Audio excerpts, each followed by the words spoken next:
ನೋಡಿ, ಒಂದು ಕಡೆ ಸಂಧಾನ ಸಭೆ ಇನ್ನೇನೋ ಆರಂಭ ಆಗಬೇಕು. ಅಲ್ಲಿ 200-300 ಜನ ಬಂದು ಸೇರ್ಕೊಂಡ್ಬಿಟ್ಟಿದ್ದಾರೆ. ಅದಕ್ಕೂ ಮುನ್ನವೇ ಮಿಸೈಲ್ಗಳ ಮೊರೆತ. ಲೆಬನಾನ್ ಇಸ್ರೇಲ್ ಮೇಲೆ ಕ್ಷಿಪಣಿ ಶೆಲ್ಗಳಿಂದ ರಣದಾಳಿ ಆಗಿದೆ ಅನ್ನುವಂಥ ಡೀಟೇಲ್ಸ್ ಸಿಗ್ತಾ ಇದೆ. ಒಂದು ಕಡೆ ಸಂಧಾನ ಸಭೆ ಆರಂಭ ಆಗಬೇಕು, ಮತ್ತೊಂದು ಕಡೆ ಲೆಬನಾನ್ ಇಸ್ರೇಲ್ ಮೇಲೆ ಕ್ಷಿಪಣಿ ಶೆಲ್ಗಳಿಂದ ರಣದಾಳಿ ಆಗ್ತಾ ಇದೆ. ಇಸ್ರೇಲ್ನ ಹೈಫಾ ನೌಕಾನೆಲೆಯ ಮೇಲೆ ಹಿಜ್ಬುಲ್ಲಾ ಅಟ್ಯಾಕ್ ಮಾಡಿರೋದು, ಪ್ರತಿಯಾಗಿ ಐಡಿಎಫ್ನಿಂದ ಲೆಬನಾನ್ ಮೇಲೆ ಶೆಲ್ಗಳ ಸುರಿಮಳೆ. ಕ್ಯಾಬ್-9 ಸರ್ಕಾರಿ ಆಸ್ಪತ್ರೆ ಜಬ್ಬಿತ್ ನಗರದ ಮೇಲೆ ದಾಳಿಯನ್ನ ಮಾಡಿರುವಂತದ್ದು. ಈ ದಾಳಿ ಮತ್ತು ಪ್ರತಿದಾಳಿಗಳ ನಡುವೆ ಮಧ್ಯಾಹ್ನ ಸಂಧಾನ ಸಭೆ ದೃಶ್ಯದಲ್ಲಿ ಗಮನಿಸ್ತಾ ಇದ್ದೀರಾ. ಒಂದು ಕಡೆ ಇಲ್ಲಿ ಸಂಧಾನ ಆಗಬೇಕು, 200-300 ಜನ ಬಂದು ಸೇರ್ಕೊಂಡಿದ್ದಾರೆ.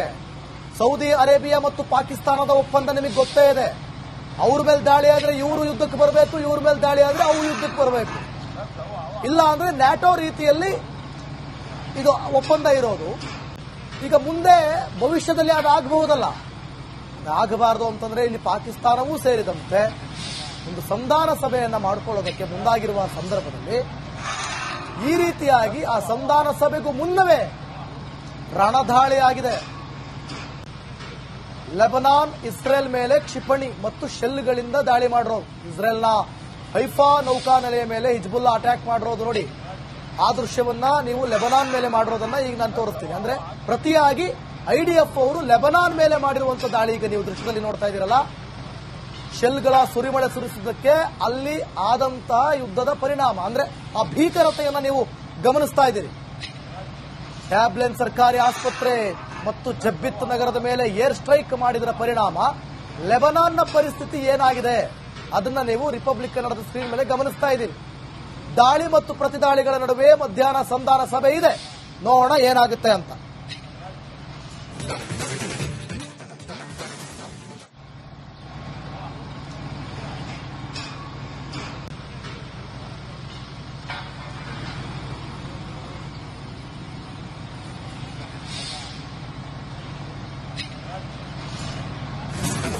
ಇಡೀ ವಿಶ್ವದ ಚಿತ್ತ ಈಗ ಪಾಕಿಸ್ತಾನದ ಸಂಧಾನದ ಸಭೆಯತ್ತ. ಕೆಲವೇ ಕ್ಷಣಗಳಲ್ಲಿ ಮಧ್ಯಪ್ರಾಚ್ಯ ಯುದ್ಧದ ಮೀಟಿಂಗ್. ಇರಾನ್ ಅಮೆರಿಕದ ನಡುವೆ ರಾಜತಾಂತ್ರಿಕ ಸಭೆ ನಡೀತಾ ಇದೆ.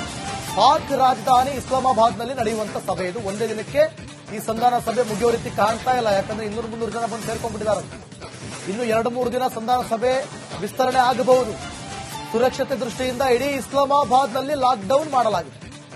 ತನ್ನ ಷರತ್ತುಗಳಿಗೆ ಒಪ್ಪಿದ್ರೆ ಮಾತ್ರ ಸಂಧಾನ ಎಂದಿದೆ ಇರಾನ್. ಇನ್ನೂ ಕೂಡ ತೂಗುಯಾಲೆಯಲ್ಲಿ ಸಂಧಾನ ಸಭೆ ಇರೋದು. ಸದ್ಯಗೆಲ್ಲ ನಡಿಬೇಕಿತ್ತು, ಅದು 1, 2, 3ಕ್ಕೆ ಹೋಗಬಹುದು. ಇದರ ನಡುವೆ ಅಲ್ಲಿ ದಾಳಿ ಬೇರೆ, ಶೆಲ್ಗಳ ಸುರಿಮಳೆ ನೋಡಿ. ಈಗ ಪ್ರಶ್ನೆ, ಈಗ ಒಂದು ಕಡೆ ಈಗ ಈ ನ್ಯೂಸ್ ಅನ್ನ ನೋಡ್ತಾ ಇರುವಂತ ವೀಕ್ಷಕರ ತಲೆಯಲ್ಲಿ ಒಂದು ಓಡ್ತಾ ಇರ್ತದೆ, ಯುದ್ಧ ನಿಂತು ಬಿಡ್ಲಪ್ಪ, ಎಂತದೋ ಒಂದು ಸಂಧಾನ ಆಗ್ಬಿಟ್ಟು ಯುದ್ಧ ನಿಂತ್ರೆ ಸಾಮಾನ್ಯ ಜನರ ಪರಿಸ್ಥಿತಿ ಸುಧಾರಿಸುತ್ತೆ ಅಂತ. ಅದರಲ್ಲೂ ಕೂಡ ಪಾಕಿಸ್ತಾನದ ಅಲ್ಲಿನ ಜನರು ಯೋಚನೆ ಮಾಡ್ತಾ ಇರ್ತಾರೆ, ಅವರಿಗೆ ತೈಲ ಸಪ್ಲೈ ಆಗ್ತಾ ಇಲ್ಲ. ಮೊದಲೇ ಪಾಕಿಸ್ತಾನದ ಕತೆ ಅಧೋಗತಿ, ಅದು ಬೇರೆ ಪ್ರಶ್ನೆ ಬಿಡಿ. ಈ ಯುದ್ಧಗಳಿಂದ ಆಗುವಂತ ಪರಿಸ್ಥಿತಿ ಇದೆಯಲ್ಲ, ಅದರ ಪರಿಣಾಮ ಇದೆಯಲ್ಲ, ಅದನ್ನು ದೊಡ್ಡ ಮಟ್ಟದಲ್ಲಿ ಪಾಕಿಸ್ತಾನ ಫೇಸ್ ಮಾಡ್ತಾ ಇದೆ. ಯಾವಾಗ ಯುದ್ಧ ನಿಲ್ಲುತ್ತಪ್ಪ, ನಮಗೆ ಪೆಟ್ರೋಲಿಯಂ ತೈಲಗಳು ಇಂಧನ ಯಾವಾಗ ಬರುತ್ತಪ್ಪ ಅನ್ನೋ ಪರಿಸ್ಥಿತಿ ನಿರ್ಮಾಣ ಆಗೋಗ್ಬಿಟ್ಟಿದೆ. ಎಲ್ಲ ಬೆಲೆ ಏರಿಕೆ ಆಗ್ಬಿಟ್ಟಿದೆ ಪಾಕಿಸ್ತಾನದಲ್ಲಿ ಸಾಮಾನ್ಯ ವರ್ಗದ ಜನರ ಪರಿಸ್ಥಿತಿ ಅಧೋಗತಿ ಅನ್ನೋ ತರ ಆಗೋಗ್ಬಿಟ್ಟಿದೆ. ಅಲ್ಲ, ಯುದ್ಧ ಇಲ್ಲ ಅಂದ್ರೆ ಅವ್ರ ಪರಿಸ್ಥಿತಿ ಅಧೋಗತಿ, ಅದು ಬೇರೆ ಪ್ರಶ್ನೆ. ಇನ್ನು ಈ ತರ ಇರಬೇಕಾದ್ರೆ ಯುದ್ಧವನ್ನ ನಿಲ್ಲಿಸೋದಕ್ಕೆ ಪಾಕಿಸ್ತಾನವೂ ಕೂಡ ಈ ಒಂದು ಸಭೆಯಲ್ಲಿ ಮುಂದಾಳತ್ವವನ್ನು ವಹಿಸಿಕೊಂಡು ಮುಂದೆ ಬಂದಿದೆ. ನೋಡಿ, ಯುಎಸ್ಗೆ ಇರಾನ್ 10 ಷರತ್ತುಗಳನ್ನು ಹಾಕಿರೋದು. ಹಾರ್ಮೋಜ್ನಿಂದ ಬರುವ ಹಣ ಓಮನ್ಗೂ ಕೂಡ ಹಂಚಿಕೆ ಆಗಬೇಕು, ಯುರೇನಿಯಂ ಹೊಂದಲು ಅವಕಾಶವನ್ನ ನೀಡಬೇಕು, ನಮ್ಮ ಮೇಲಿನ ಎಲ್ಲಾ ನಿರ್ಬಂಧವನ್ನು ಕೂಡ ತೆಗಿಬೇಕು, ಅದು ಟ್ಯಾಕ್ಸ್ ವಿಚಾರದಿಂದ ಹಿಡಿದು ಇರಾನ್ಗೆ ಯುದ್ಧ ಪರಿಹಾರ ಭರಿಸಿಕೊಡಬೇಕು. ಯುದ್ಧ ಪರಿಹಾರ ಬೇರೆ ಕೊಡಬೇಕು, ಅಮೆರಿಕ ಸೇನೆ ವಾಪಸ್ ಕರೆಸ್ಕೊಳ್ಬೇಕು, ಏನ್ ಅಮೆರಿಕ ಸೇನೆ ಬಂದಿದ್ದೆಲ್ಲ ಅದನ್ನು ವಾಪಸ್ ಕರೆಸ್ಕೊಂಡು ಹೋಗ್ಬೇಕು, ಲೆಬನಾನ್ ಸೇರಿ ಎಲ್ಲಾ ಕಡೆ ದಾಳಿಯನ್ನ ನಿಲ್ಲಿಸಬೇಕು ಅಂತ ಯುಎಸ್ಗೆ ಇರಾನ್ 10 ಷರತ್ತು ಹಾಕಿರೋದು. ಇರಾನ್ ಮೇಲೆ ಅಮೆರಿಕ ದಾಳಿ ಮಾಡಬಾರದು, ಅಮೆರಿಕ ಇಂಟರ್ಫಿಯರ್ ಆಗಬಾರದು, ಹಾರ್ಮೋಸ್ ಜಲಸಂಧಿ ಮೇಲೆ ಇರಾನ್ಗೆ ಹಿಡಿತಾ ಇರಬೇಕು, ಹಾರ್ಮೋಸ್ನಿಂದ ಬರುವ ಪ್ರತಿ ಹಡಗಿಗೆ ಸುಂಕವನ್ನ ಇದು ಮಾಡ್ಕೊಡ್ಬೇಕು. ನೀವು ಹಾರ್ಮೋಸ್ ಸುರಕ್ಷತೆಗೆ ಇರಾನ್ನಿಂದ ಒಂದು ಹೊಸ ಕಾನೂನು ರಚನೆ ಆಗಬೇಕು. ಹಾರ್ಮೋಸ್ನಿಂದ ಬರುವ ಹಣ ಓಮನ್ಗೂ ಕೂಡ ಹಂಚಿಕೆ ಆಗಬೇಕು. ಯಾವಾಗ ಟ್ರಂಪ್ ಸೀಸ್ ಫೈರ್ ಅನ್ನ ಘೋಷಣೆ ಮಾಡ್ತಾರೆ, ಆಗ ಆಲ್ಮೋಸ್ಟ್ ಜಲಸಂಧಿ ಇದೆಯಲ್ಲ, ಪ್ರಮುಖವಾದಂತ ಜಲಸಂಧಿ, ಎಲ್ಲ ಇಂಪೋರ್ಟ್ ಅಂಡ್ ಎಕ್ಸ್ಪೋರ್ಟ್ ಆ ಕಡೆ ಈ ಕಡೆ ಆಗದೆ ಆ ಜಾಗದಲ್ಲಿ, ಆಯ್ತಾ? ಅದನ್ನ ಓಪನ್ ಮಾಡಿದ್ರು. ಯಾವಾಗ ಮತ್ತೆ ಈ ಸೀಸ್ ಫೈರ್ ನಡುವೆಯೂ ಕೂಡ ಮತ್ತೆ ಈ ದಾಳಿಗಳು ಸಂಭವಿಸಿತು, ಮತ್ತೆ ಕ್ಲೋಸ್ ಆಗೋಯ್ತು. ಮೇನ್ ಇರದೆ ಅಲ್ಲಿ.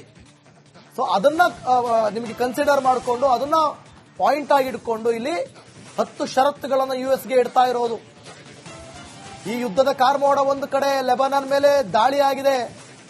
ಇವೆಲ್ಲದರ ನಡುವೆ ಈಗ ಆ ಒಂದು ಸಭೆಯನ್ನ ಮಾಡೋದಕ್ಕೆ ಮುಂದಾಗಿರೋದು. ಆದರೂ ಕೂಡ ಇನ್ನೂ ಆ ಸಭೆ ತೂಗುಯ್ಯಾಲೆಯಲ್ಲಿ ತೂಗ್ತಾ ಇದೆ. ಅದು ಇವತ್ತು ಕೂಡ ಆಗ್ಬೋದು, ಮುಂದಕ್ಕೆ ನಾಳೆಗೂ ವಿಸ್ತರಣೆ ಆಗ್ಬೋದು, ನಾಡ್ದಕ್ಕೂ ಹೋಗ್ಬೋದು. ಆದ್ರೆ ನಮ್ಮ ಭಾರತದಲ್ಲೂ ಕೂಡ ಯುದ್ಧವನ್ನ ನಿಲ್ಲಿ ಅಂತ ಬಯಸೋರು ಅನೇಕರಿದ್ದಾರೆ. ಯುದ್ಧದಿಂದ ಇಲ್ಲಿ ಸಾಮಾನ್ಯ ಜನರಿಗೆ ಸಮಸ್ಯೆ ಆಗ್ತಿರೋದಂತೂ ನಿಮಗೆ ಗೊತ್ತಿರುವಂತಹ ವಿಚಾರ. ಸಿಲಿಂಡರ್ ಗ್ಯಾಸ್, LPG ಗ್ಯಾಸ್ ವಿಚಾರವಾಗಿ ಆಗಿರ್ಬೋದು, ಅಥವಾ ಮುಂದೆ ಆಗುವಂತ, ಈಗ ನೋಡಿ, ಈಗ ಕೇಂದ್ರ ಸರ್ಕಾರ ಹೇಳಿತ್ತು ಕೇವಲ 50 ದಿನಗಳವರೆಗೂ ಕೂಡ ನಮ್ಮ ಹತ್ರ ಪೆಟ್ರೋಲಿಯಂ ತೈಲ ಇದೆ ಅಂತ.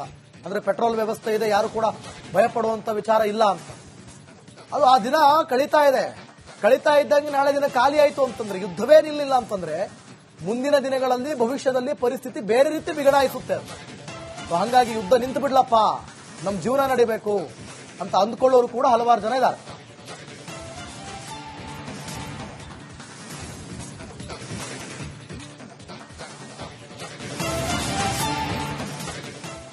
ನೋಡಿ, ಒಂದು ಕಡೆ ಸಂಧಾನ ಸಭೆ ಇನ್ನೇನೋ ಆರಂಭ ಆಗಬೇಕು. ಅಲ್ಲಿ 200-300 ಜನ ಬಂದು ಸೇರ್ಕೊಂಡ್ಬಿಟ್ಟಿದ್ದಾರೆ.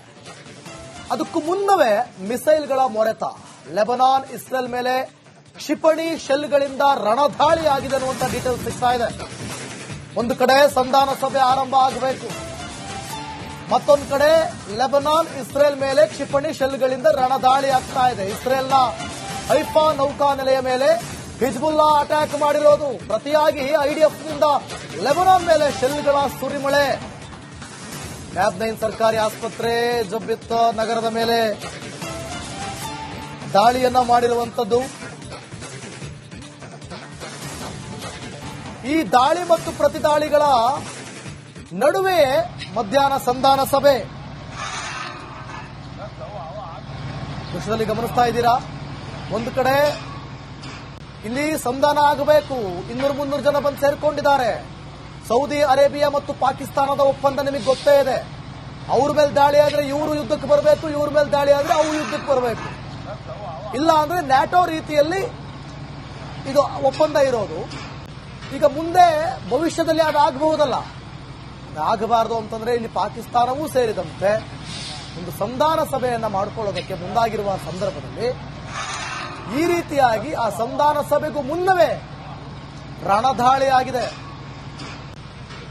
ಲೆಬನಾನ್ ಇಸ್ರೇಲ್ ಮೇಲೆ ಕ್ಷಿಪಣಿ ಮತ್ತು ಶೆಲ್ಗಳಿಂದ ದಾಳಿ ಮಾಡಿರೋದು. ಇಸ್ರೇಲ್ನ ಹೈಫಾ ನೌಕಾನೆಲೆಯ ಮೇಲೆ ಹಿಜ್ಬುಲ್ಲಾ ಅಟ್ಯಾಕ್ ಮಾಡಿರೋದು ನೋಡಿ. ಆ ದೃಶ್ಯವನ್ನ ನೀವು ಲೆಬನಾನ್ ಮೇಲೆ ಮಾಡಿರೋದನ್ನ ಈಗ ನಾನು ತೋರಿಸ್ತೀನಿ. ಅಂದ್ರೆ ಪ್ರತಿಯಾಗಿ ಐಡಿಎಫ್ ಅವರು ಲೆಬನಾನ್ ಮೇಲೆ ಮಾಡಿರುವಂತ ದಾಳಿ ಈಗ ನೀವು ದೃಶ್ಯದಲ್ಲಿ ನೋಡ್ತಾ ಇದ್ದೀರಲ್ಲ. ಶೆಲ್ಗಳ ಸುರಿಮಳೆ ಸುರಿಸಿದ್ದಕ್ಕೆ ಅಲ್ಲಿ ಆದಂತಹ ಯುದ್ಧದ ಪರಿಣಾಮ, ಅಂದ್ರೆ ಆ ಭೀಕರತೆಯನ್ನ ನೀವು ಗಮನಿಸ್ತಾ ಇದ್ದೀರಿ.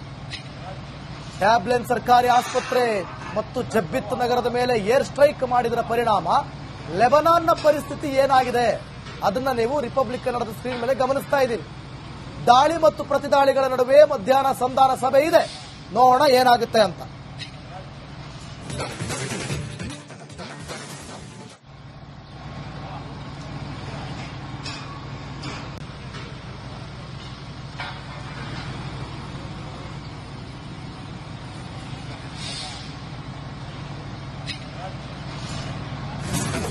ಇಡೀ ವಿಶ್ವದ ಚಿತ್ತ ಈಗ ಪಾಕಿಸ್ತಾನದ ಸಂಧಾನದ ಸಭೆಯತ್ತ. ಕೆಲವೇ ಕ್ಷಣಗಳಲ್ಲಿ ಮಧ್ಯಪ್ರಾಚ್ಯ ಯುದ್ಧದ ಮೀಟಿಂಗ್. ಇರಾನ್ ಅಮೆರಿಕದ ನಡುವೆ ರಾಜತಾಂತ್ರಿಕ ಸಭೆ ನಡೀತಾ ಇದೆ. ಪಾಕ್ ರಾಜಧಾನಿ ಇಸ್ಲಾಮಾಬಾದ್ನಲ್ಲಿ ನಡೆಯುವಂತ ಸಭೆ ಇದು. ಒಂದೇ ದಿನಕ್ಕೆ ಈ ಸಂಧಾನ ಸಭೆ ಮುಗಿಯೋ ರೀತಿ ಕಾಣ್ತಾ ಇಲ್ಲ. ಯಾಕಂದ್ರೆ 200-300 ಜನ ಬಂದು ಸೇರ್ಕೊಂಡ್ಬಿಟ್ಟಿದ್ದಾರೆ. ಇನ್ನು 2-3 ದಿನ ಸಂಧಾನ ಸಭೆ ವಿಸ್ತರಣೆ ಆಗಬಹುದು.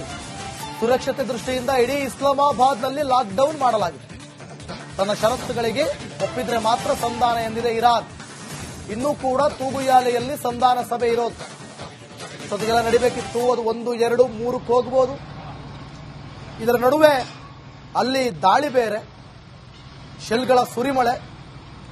ನೋಡಿ, ಈಗ ಪ್ರಶ್ನೆ, ಈಗ ಒಂದು ಕಡೆ ಈಗ ಈ ನ್ಯೂಸ್ ಅನ್ನ ನೋಡ್ತಾ ಇರುವಂತ ವೀಕ್ಷಕರ ತಲೆಯಲ್ಲಿ ಒಂದು ಓಡ್ತಾ ಇರ್ತದೆ, ಯುದ್ಧ ನಿಂತು ಬಿಡ್ಲಪ್ಪ, ಎಂತದೋ ಒಂದು ಸಂಧಾನ ಆಗ್ಬಿಟ್ಟು ಯುದ್ಧ ನಿಂತ್ರೆ ಸಾಮಾನ್ಯ ಜನರ ಪರಿಸ್ಥಿತಿ ಸುಧಾರಿಸುತ್ತೆ ಅಂತ. ಅದರಲ್ಲೂ ಕೂಡ ಪಾಕಿಸ್ತಾನದ ಅಲ್ಲಿನ ಜನರು ಯೋಚನೆ ಮಾಡ್ತಾ ಇರ್ತಾರೆ, ಅವರಿಗೆ ತೈಲ ಸಪ್ಲೈ ಆಗ್ತಾ ಇಲ್ಲ.